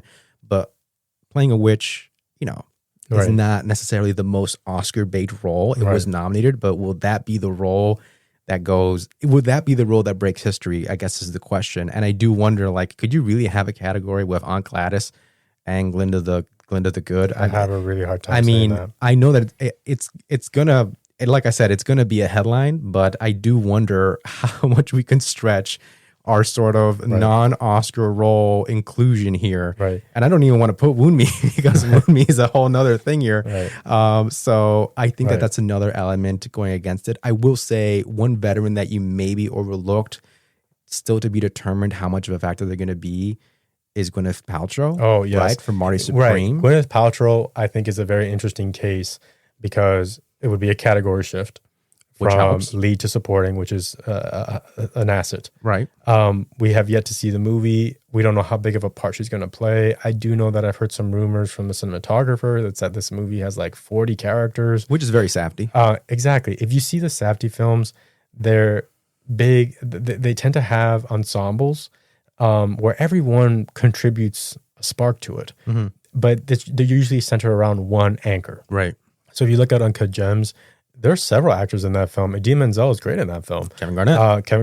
Kevin Garnett's great. So, but there's one anchor, and the one anchor was Adam Sandler. In this case, it's Timothy Chalamet. And the ways their films tend to work, there tends to be one anchor, and around them, there's all these little colorful spots, but that's all they are, colorful spots. And even here in this movie, you have Gwyneth Paltrow, right? But you have Fran Drescher right there. Right, exactly. Right, who is president of the SAG. Right. But you also have, I believe her name is Odessa, right? Who's actually the daughter, I believe, of the wonderful actress Pamela Adlon. Oh, and so, again, just this idea that Marty Supreme is going to be an ensemble piece. Right. So I'm not sure about how much Gwyneth is going to be given. I also think that voters, I think, might be a little skeptical to welcome her back so soon. And I say so soon, it's been several years. But she's taken sort of a break in between, the last time she was in a film. Hasn't been too active. No. She hasn't been active. She's been a little bit more active with her lifestyle brand. I don't know if voters see that as a positive or as a negative. I think that played a part in Angelina Jolie not getting nominated last year. I think the fact that voters, see her every now and then, I think made it less attractive to them to want to cite her for another lead actress nomination. Right. I mean, someone who's been waiting longer than Gwyneth for another nomination is technically Amy Madigan, right? Who got nominated in the 80s. Gwyneth won in the 90s, but I will say something to her advantage, right? To Gwyneth, and we've talked about this sometimes, is the idea that if you win an acting Oscar, you tend to be nominated again at some point somewhere down the line. Very seldom is it that you're left out. If you look at the recent history, one of the few people to have yet to be nominated again is Gwyneth Paltrow. Exactly. And someone like Halle Berry. Exactly. But usually, like, even, actresses who get less parts, you look at Helen Hunt when she got nominated for her wonderful performance in The Sessions. Sometimes voters, when they have the opportunity to nominate an Oscar-winning actor again, and it's been some time, they don't pass that up. Yeah, they take the opportunity. That could potentially be working in Gwyneth's advantage, is that, given her status as an Oscar winner, statistically speaking, at some point, she should be nominated again. 100%. I'm just not sure this is the vehicle, and I'm just not sure after an acting break that that's the right moment. Right. Again, I just don't think that that's a very attractive option for voters, but we'll see. Maybe she has a great part, and I do like that she would, if Marty Supreme is a player, I do like that she would get in with her lead actor. And so in a similar sort of Emily Blunt kind of way, she's sort of supporting the lead.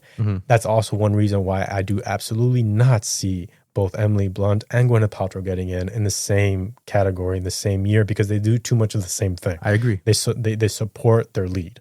So I think it's if it does happen, it's one or the other. It's Emily Blunt or Gwyneth Paltrow. I mean, I will say that although it's not common, A24 did have that fantastic year, 2022. And again, we keep referencing the same year. I wonder if it's really going to be tied into this year, but they got 3 performances in, 2 from Everything Everywhere All at Once, and 1 for Hong Chow in The Whale. I do wonder if part of the caveat here is that The Whale, in the fact that Brendan Fraser won, and Everything Everywhere All at Once, which was the big winner that year for Best Picture, those 2 films are not necessarily Marty Supreme or The Smashing Machine. So I think it's not impossible, but my gut says the same thing as yours, which is that they do too much of the same thing. Right. I'll also say that the trend recently post, I think, 2019 or 2020 is, this supporting actress category tends to have at most 1 veteran. Yeah. And so I think we've been seeing a trend where post 2020, they've been wanting to be as inclusive as they can. They want new people to be nominated. Right. They want new people. And so you've seen something like supporting actress have 1 veteran only. Right. In 2021, it was Judi Dench only. Right. In 2022, it was Angela Bassett only. Right. In 2023, it was, I believe, Jodie Foster only. And last year, 2024, it was Felicity Jones. So the trend right now is to have as many new people, I think, as we can have. And so, yes, supporting actress is pretty volatile, pretty in flux. but there's a very good chance that they're just going to be okay with one veteran and not having more than one. It could be a year where they have more than one, but that's been the trend at least. Right. I completely agree with you. They may just be happy with getting one performance to fulfill the veteran spot and inviting as many people as possible, especially when they have the opportunity to spotlight new performers, up and coming, actors. So I think that that's part of it. And on that note, I think we can mention a contender like Jennifer Lopez for Kiss of the Spider-Woman. She was notoriously snubbed in 2019 for Hustlers. In Kiss of the Spider-Woman, she gets to embody some of the, greatest 1940s, 1950s starlets. You're seeing her in a light that you don't typically see her. We don't typically see her in period pieces, with these Colleen Atwood, dazzling costumes, and it's her first musical, which is crazy. We don't see her sort of inhabiting this starlit space. She absolutely gives these, magnificent sort of 1940s, 1950s vibes that I think could speak to voters, especially older voters. It's true that unlike Hustlers, she has a film that's not as critically acclaimed as Hustlers. It's sort of mixed, leaning on positive, but it's not the unanimous praise that Hustlers was. We also have the possibility that the film is not going to be as big of a box office hit as Hustlers was.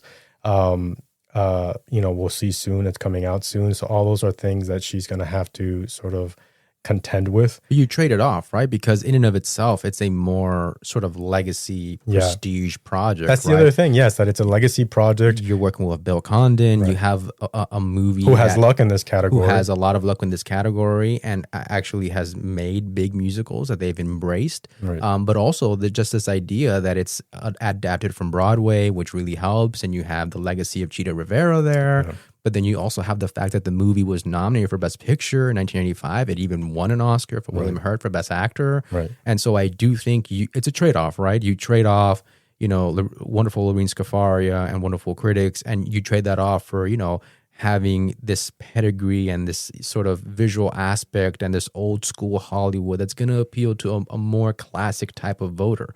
And I think that's actually something that's really going in her advantage. Right. And I also think, if we're talking about putting in, or embracing new voters, it's really odd to have someone like Jennifer Lopez not have an Oscar nomination yet, especially when you look at her filmography and you look at, very attention-calling titles like Out of Sight, like Selena, that's still considered an iconic film by many. Right. Like Hustlers just most recently. It's kind of weird to see her at this point in her career, 3 decades into her career, where she is yet to have an Oscar nomination. That's crazy. Right. I think that also voters would like the idea of including, some Latin American performers. Yes, exactly. And Kiss of the Spider-Woman is one of the probably biggest contenders to sort of be able to parlay its, Latin American talent at the foreground. Yeah.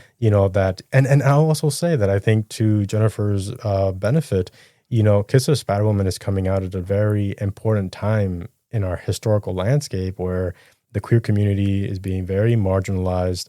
Politically, it's a very volatile, dangerous time for members of the queer community, members of the transgender community. This film in particular deals very directly with transgender issues in a way that the 1985 film was more scared to go. It goes to these places.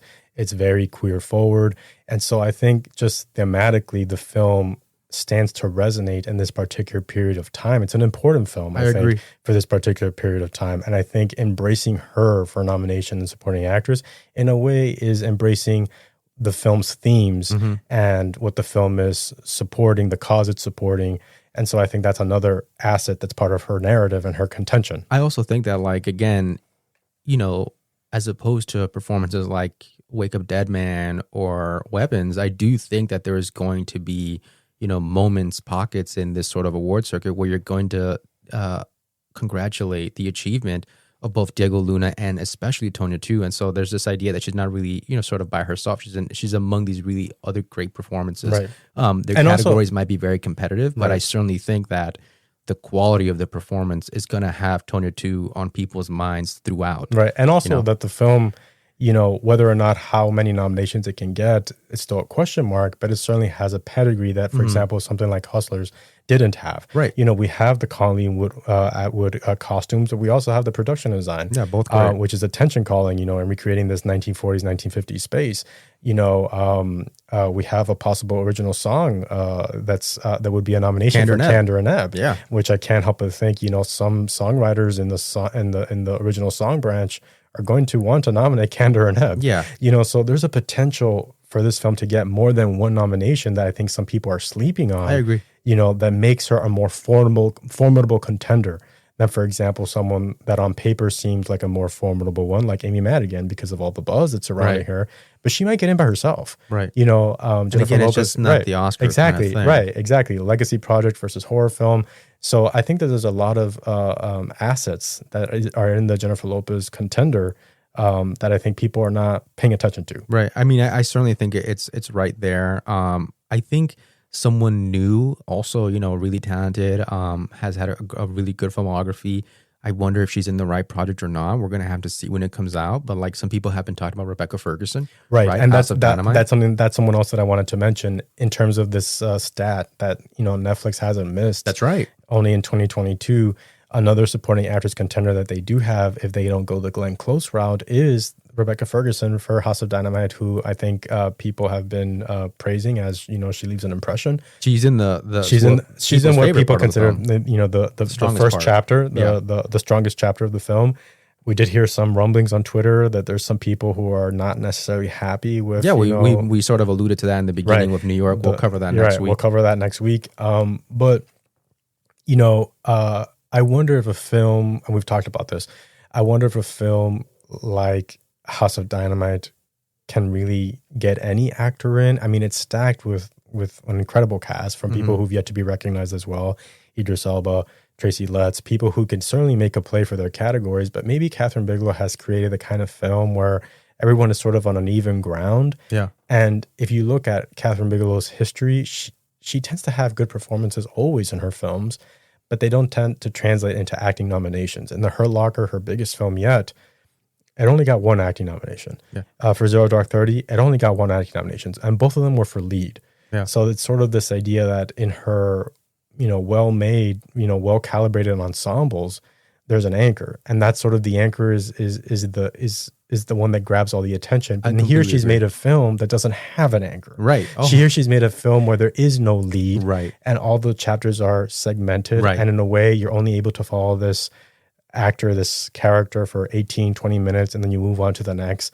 It just doesn't feel like the kind of structure that lends itself to acting nominations. I think you're right on the money on that point. And I'll also say that, after The Hurt Locker, the more her films have sort of experimented with this idea of, examining process and examining procedure, whether it's Zero Dark 30 or House of Dynamite, the more she has a wonderful ensemble, Kyle Chandler, James Gandolfini in Zero Dark 30, Jason Clarke, a lot of great performances, Joy Edgerton. Yet nonetheless, because they're so concentrated on procedure, on process, right, on sort of the systemic flow of the narrative, right? It doesn't necessarily just lend itself to a performance that's going to draw everyone's attention. Certainly Jessica Chastain is there and she's a surrogate for the audience, but I think we're missing that in this movie. Right. And again, this movie, which covers, again, the procedure, the process of what happens when you're sort of put into this nuclear ambush. I think that's something that's going to hurt Rebecca Ferguson, even if people say she is memorable in it. Right, exactly. And so, then you have some, outside contenders. Kirsten Dunst got good mentions for Roofman. How much is Roofman a thing? I'm not too so soon. sure. Also, maybe. It's coming out soon. We'll see. Maybe a big box office could help. She did recently get nominated for Power of the Dog. Exactly. And it hasn't been that many years since. And it took forever to finally nominate the great Kirsten Dunst. There's no category shift. And then you have Nina Haas and Head Up, which it's premiered at TIFF. It got generally good reviews. And people actually were very, very much, taken with her performance. Yeah, taken with her performance. But there's a big question mark as to how Amazon MGM is going to handle that movie. Right now, it seems like their big play is After the Hunt, and that film is going to get theater releases, right? All over the country. And They put sort of Hedda on the back burner. They're gonna saddle Hedda with like maybe like New York and LA only, and then go straight to Prime. Yeah, which doesn't result in acting nominations. And I think the same thing sort of after The Hunt seems to be Amazon MGM's big play, and then Ayo Edebiri has her fans, but I think the film is just not taking off with critics the way they anticipated. Right, and also if you look at that film, I think people were more excited about Julia Roberts, possibly Michael Stuhlbarg. But even then, they're going to have to like wrestle to get those spots. Right. 100%. And so, is that everyone for supporting actress then? I think those are the main contenders. Haley Steinfeld, like we talked about, Wunmi and Haley. Can they turn that into a nomination for another horror film? Yeah, it's tough because she was already there, right? In some sense, she could be a veteran, because she was already there. That's right. Again, like the Ariana Grande thing, it's hard to think about these young actors as these young performers as veterans already. Right. But it doesn't feel. Wunmi has the bigger spotlight in that movie. It doesn't feel like Haley Steinfeld has enough to get in for that movie. Mm-hmm. So I think that we've mainly run through the contenders, and as you can see, it's all over the place. I think this category is fascinating. And it's hard. It's like I beat my brain trying to figure it out. Like who are the final five? Because right now I've got one and that's it. And even when you look at this wide field of contenders, it's hard because we've just mentioned many cons to all of them. It's hard to see a winner, which makes it a particularly exciting but frustrating race. Because where's the winner here? Yeah, it's tough. Yeah, I completely agree. And so, what are we thinking right now for supporting actress? Right now for supporting actress, it's really tough right now, man. But I think Elle Fanning is the only lock. I think possibly we can get in.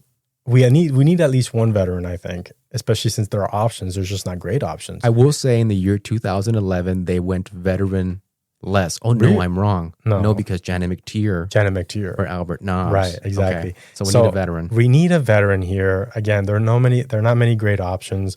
Right now, I'm going to say that the veteran spot should go to a supporting performer that is lifting up their lead. Mm-hmm. So I would say either Emily Blunt or Gwyneth Paltrow. I don't love the acting break from Gwyneth Paltrow. I give the edge to Emily Blunt because she's playing a real life figure. Right. Okay, that's two.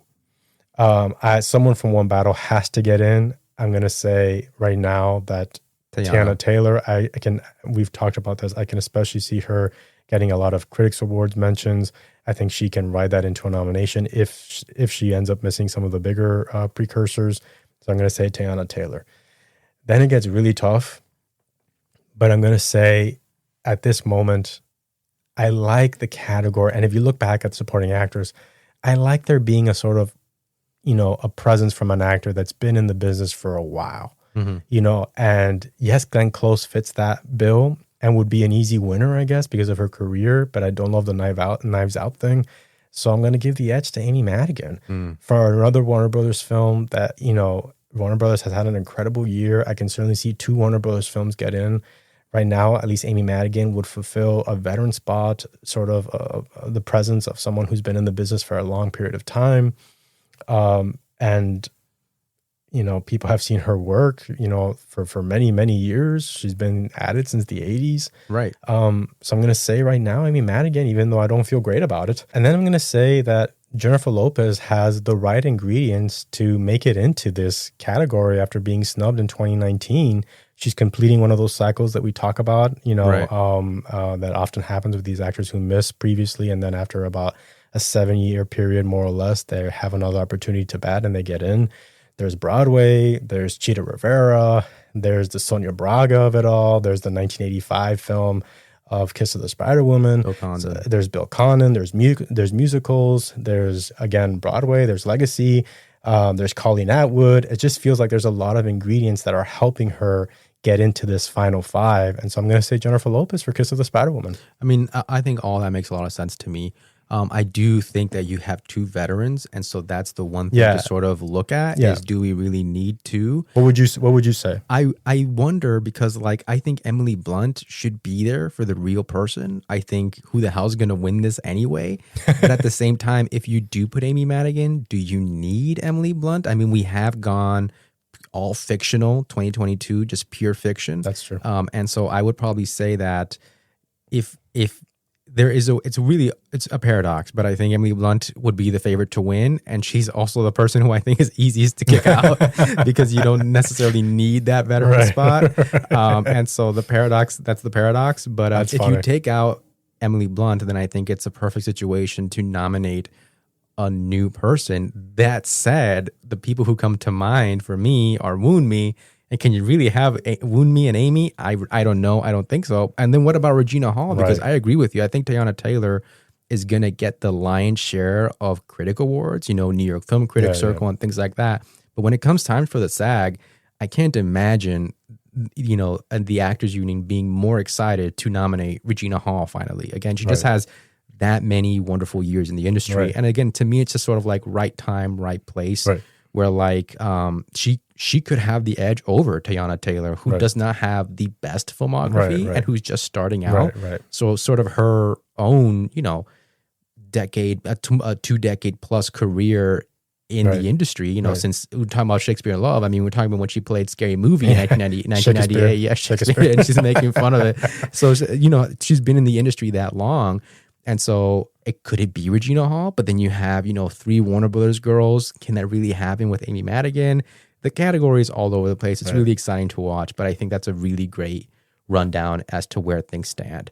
And so let's shift that, because there's a lot of similar things going on, maybe in a less competitive category, which is Best Supporting Actor. Best Supporting Actor, I think, is an easier category because, in my opinion, we've got 4 spots locked and loaded. And there's really just one spot that right now, at this particular moment, I see, honestly, between 2 people. Okay.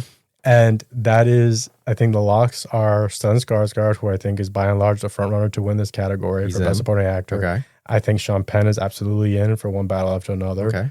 I think Paul Mescal is going to is very likely to get nominated for Best Supporting Actor. I like that it's a category shift. Yes, not many years have passed. Not official yet, but I will say people are suspecting category shift. Yeah, all of this changes if he goes lead. All of this changes if he goes lead. But if he stays supporting, it's smart because it's a category shift that goes in his favor.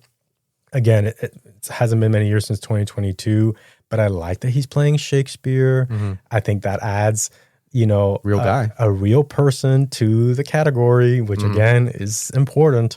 I think they like Paul Mescal. I remember after his After Sun nomination, he was already getting an award at the Academy Museum for his career. I think that's an actor they pay attention to. I think that's an actor they're excited about. And I think that's an actor that he's in the right vehicle, which he is this year with Hamnet. They're going to be more than happy to nominate him. So I see him as a definite nominee right now. And then I see Adam Sandler, who got very good reviews for Jay Kelly. Some people even liked him more than they liked the movie. I think that he's in the right vehicle, the kind of film that voters are going to watch and respond to, not like Uncut Gems. It's a category shift. He was going in lead. Now he's going to the supporting category. I think with someone like a filmography like Adam Sandler that's sort of spotty and has some titles that are questionable for Academy voters, maybe the snobbier Academy voters. I mean, we all love the Adam Sandler comedies. They don't. I think it's easier to get into supporting actor. I think it helps that he's surrounded by people like George Clooney, like Laura Dern, like Noah Baumbach, like Netflix. Right. I think all those things are going to help him land his first nomination. And it's about damn time because Adam Sandler is a wonderful actor with an incredible amount of depth to him. Anyone who's seen his filmography knows that. If you're only paying attention to comedies, then you're missing out. Right. And so I think that people are ready to welcome him into his first nomination. I think he's in as well, and that leaves one spot open. Okay. And I really like what we were talking about, how Benicio del Toro I freaking love Benicio in this fucking movie. I think he's my favorite performance in the movie. And again, it's just so lived in and so effortless. And again, it's very poignant. In the few moments he has, they're very poignant and timely. And so I think that he could, as you were saying earlier, I think he could be a definite nominee in this category. But if it weren't him, I would really look to someone like Jacob Elordi in Frankenstein. Ooh, because I think Frankenstein is shaping up to be a serious contender for Netflix, considering the tech nominations that it might end up getting. Fresh off that TIFF win, too. That TIFF runner-up. Which surprised a lot of people after it had kind of a weird critical reception at Venice. And Telluride. and Telluride as well. I ended up being number 2 at Toronto, People's Choice. That's no small thing. I think a lot of people are excited about it. I think a lot of people see Frankenstein, Guillermo del Toro, perfect marriage. I think they'd be more than happy to spotlight that perfect marriage. And so I think, you know, Jacob Elordi got a shitload of mentions for his turn in Frankenstein. I think a lot of people loved his performance. A lot of people loved, a lot of people loved what he was doing with the character. And he was consistently mentioned as a highlight. And so if we're talking about Frankenstein as a major, you know, best picture player for Netflix, which I think some people are sleeping on, and it's a film that might do well in these, an array of tech categories like cinematography and production design and costume design and original score, you know, we're talking about a bigger tally for a film like Frankenstein. And if you add to that one of the highlights is Jacob Elordi's performance, and it's in and of itself, it's transformative, you know, because it's not, you know, the very hot guy from Euphoria, you know, it's a different Jacob Elordi that you're seeing. Right. I think he stands to impress a lot of people with his performance in Frankenstein. And if the film ends up being a Best Picture player with these tech nominations, I think he can easily slip in as the acting nomination for the film. I mean, also, you have a little bit of that element, right? Of can they really nominate the creature from Frankenstein? Right. That's another sort of, we were talking about it with Amy Madigan, right? Well, I mean, but I also think Frankenstein having the sort of historical, you know, significance that it has is not the same thing as Amy Madigan and Weapons. I absolutely agree that could be the case. What about some other sort of fringe or periphery contenders that you shouldn't sort of dismiss? I know you're a big fan of Billy. Oh, yes. You know, I've heard from, I haven't seen the film, but I've heard from a lot of people that Billy Crudup has a standout couple of moments in J. Kelly. From what I've heard, the kind of standout moments that are going to resonate with actors. And again, actors vote for actors. Yeah. And so if you're having a moment in a film that actors are watching because it's, you know, surrounded with actors that actors like, and you have a couple of, you know, scene-stealing moments, that might be enough to get into an open slot for supporting actors. So I definitely like Billy Crudup. What do you think? I mean, I think that's an interesting point because the big question is, can he really double up with Adam? And I wonder if Billy is possibly more respected as an actor, unfortunately, because of his filmography. Remember, Billy was an Almost Famous in the year 2000. And so maybe that's a factor, but can Benicio double up? I'm sorry, can the One Battle guys double up with the J. Kelly guys? That's maybe something to talk about. But then the other two Warner Brothers guys are there too, right? Because Delroy Lindo has his fans and Miles. Right. Delroy Lindo was snubbed. Many people believe he was snubbed for his performance in Da 5 Bloods. Yeah. I mean, he has a veteran career, right? He has a veteran career. He's never been nominated. So I think he's always going to be a dark horse. He was in the Cider House Rules. Right, exactly. So he's been around for a very long time and never had a moment to get a nomination. The problem with Delroy Lindo, I think, is that unlike Da 5 Bloods, you know, where he's given this huge monologue that he delivers, you know, in Sinners, you know, he's kind of basically the comic relief of the film, and he sort of takes a backseat to a lot of the other performers. You know, certainly Woonmi, certainly the double performance from Michael B. Jordan, and even someone like Miles Canton. You know, I feel like he really takes a backseat to all those other actors. So I think a little bit, he kind of gets lost in the fray a bit. Yeah, that's the disadvantage he has. I mean, but then, I mean, I think Miles is going to have his fans too. Like, I kind of like put him together. Like, Chase is a huge breakout this year. Tona 2 is a huge breakout this year. Miles is also another huge breakout this year. And he's going to have his fans. I think they all got mentioned at the Varieties, you know, 25. Did they? Actors or, you know, actors to watch for 2025. Oh, well, it makes a lot of sense. It makes a lot of sense. And I do think that, you know, Miles benefits from having what I would call, you know, the meteor part compared to Delroy Lindo. Right. And so that could work in his favor. And then I also think, like, in terms of veteranship, Diego Luna is another actor who he has the role, and this is a role that I think got infamously snubbed in 1985 when they didn't nominate Raul Julia for it, right? And this time he's in supporting actor, but he has the career, and he's I would argue at like the sort of this moment where he's had a little bit of a resurrection. Right, he's having a big moment here with Andor. Exactly. He was snubbed by the Emmys. I remember he hosted Jimmy earlier, and it was a fucking great show. So I do think that you have to watch out for Diego, and he has a really wonderful part. Again, it's a movie that, you know, people are split between who their favorites are. Some love Jennifer, some love Tona, some love Diego Luna. So I definitely think you need to keep an eye out for him. Right. I know that there's, Jeremy Strong, who's also kind of supporting his lead in Jeremy Allen White. Right. I'm still in the Springsteen Delivery from Nowhere film. Right. I'm still sort of split on where that film's going to end up. Based on the reception I've heard, I can easily see it getting into lead actor.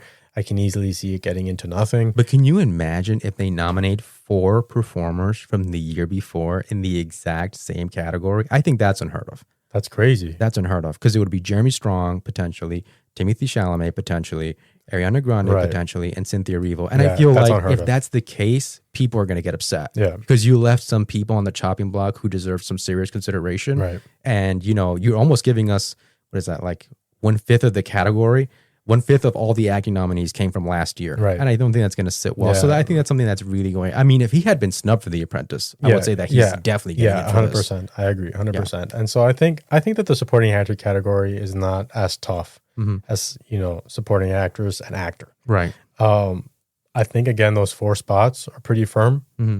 It's just that one spot. And for me, can someone like Jacob Elordi surprise and get nominated with Frankenstein? Or can Benicio del Toro sort of sneak in with a really great part from One Battle and occupy that 5th slot? You know what I don't necessarily love? And to me, like, I have to watch out because something is sort of suspect to me, because Paul Mescal got in, for After Sun, and he didn't necessarily have the Globe or the SAG to back up that nomination. Sort of like Ryan Gosling. Remember when he got in for Half Nelson? Right. And then he had everything he needed for Lars and the Real Girl the year right after. Talk about consecutive nominations in the same category. Right. Like Cynthia Erivo and Ariana Grande. He missed for Lars and the Real Girl. Right. You didn't need to nominate him. Right. And so there's something about Paul Mescal that, makes me a little bit wary in terms of like, can this really happen? But when you say that there's going to be potentially a category with Paul Mescal and Jacob Elordi, then I get very suspicious. Yeah, that's true. That's true. It's a I little wonder weird. if it skews a little young. Yeah, I wonder. Yeah, I agree. It's something to take into account. Right. And so right now, what would you say? I think right now, for supporting actor, I like the 4 that you're very comfortable with. So that's Stellan Skarsgård for Sentimental Value. That's Sean Penn for One Battle After Another. Paul Mescal for Hamnet, which is a front runner for Best Picture. Then you have Adam Sandler finally getting in for Jay Kelly. And I think I really like the double nomination here for Benicio del Toro and him getting in for One Battle. I think he's such a respected actor, and it's such a memorable turn in the film and such a memorable part of the film that it's hard for me to imagine that voters are going to be able to shake it off. I think it also helps that he had a great year, so I think that's where the 5 stand right now. But I definitely think that everyone you mentioned is going to make a case for themselves. So it's something to look out for as we, head into October and November and the films officially start premiering to the general movie-going public. Right. Which is another phase in and of itself. Exactly. So I think that about covers everything for today. Make sure to go to our website where you can see our full predictions, not just for the ones we've discussed over the last couple of episodes, but you can see screenplay, you can see the tech categories. We'll have international film and animated film up shortly. Yeah. And so you can look at all of our thoughts and all the contenders that we're seeing in the landscape. Right. And so that's framesandflicker.com. Remember to follow us on Twitter at Academy Anon, and we look forward to speaking next week. We're going to get releases for The Smashing Machine, more numbers for One Battle After Another. We're going to hear more word from New York Film Festival. Maybe we'll go into that specifically into that festival, see what some other people are saying from there. And I think that covers us for today. Absolutely. Right. So thank you for listening. I'm Joseph. And I'm Jules. And we're signing off. Till next time. And it's been a pleasure. The music on this episode, entitled Cool Cats, was graciously provided by Kevin MacLeod and Incompetech.com. Licensed under Creative Commons by Attribution 3.0. http://creativecommons.org/licenses/by/3.0. Disclaimer. The Academy Anonymous podcast is in no way affiliated or endorsed by the Academy of Motion Picture Arts and Sciences.